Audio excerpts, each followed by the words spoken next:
Communiqué numéro 011 de la mission d'observation électorale MOE Senco SCC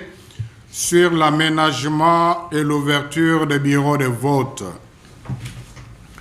Comme annoncé dans sa déclaration numéro 001 MOE Senco SCC décembre 2023 du 19 décembre,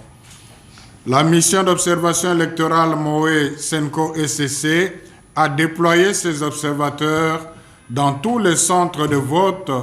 prévus dans la cartographie électorale de la CENI, conformément à sa décision numéro 117 du 28 octobre 2023, portant publication de la cartographie des bureaux de vote afin d'observer, entre autres, l'aménagement et l'ouverture des bureaux de vote en ce 20 décembre 2023. Jusqu'à 9h40, heure de Kinshasa,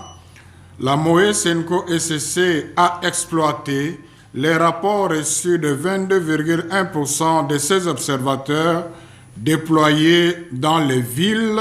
et chefs-lieux de territoire, en attendant les données provenant des observateurs déployés dans les secteurs et chefferies.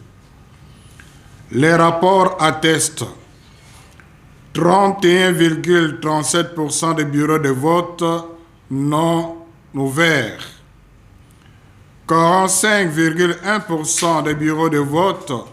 où les dysfonctionnements du dispositif électronique de vote DEV a causé l'interruption du vote, 9,8% de bureaux de vote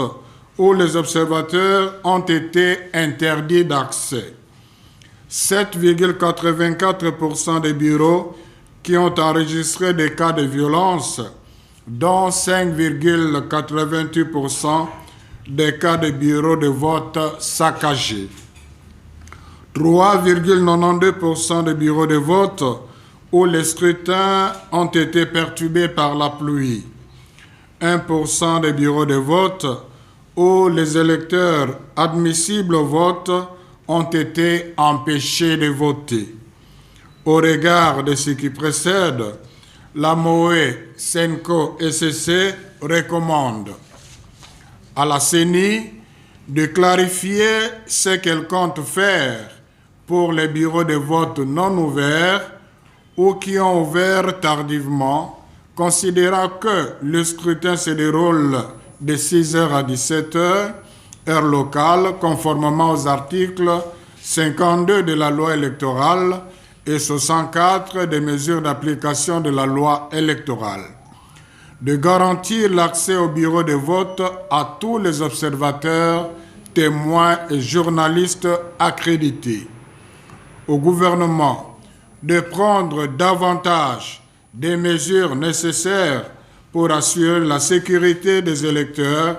du personnel de la CENI, des observateurs, des journalistes et des témoins accrédités. À la population de persévérer pour exercer son droit de vote, assurer la surveillance du vote jusqu'à l'affichage des résultats devant les bureaux de vote, en dépit des sacrifices, et de ne pas céder à la violence. Fait à Kinshasa le 20 décembre 2023. Je vous remercie.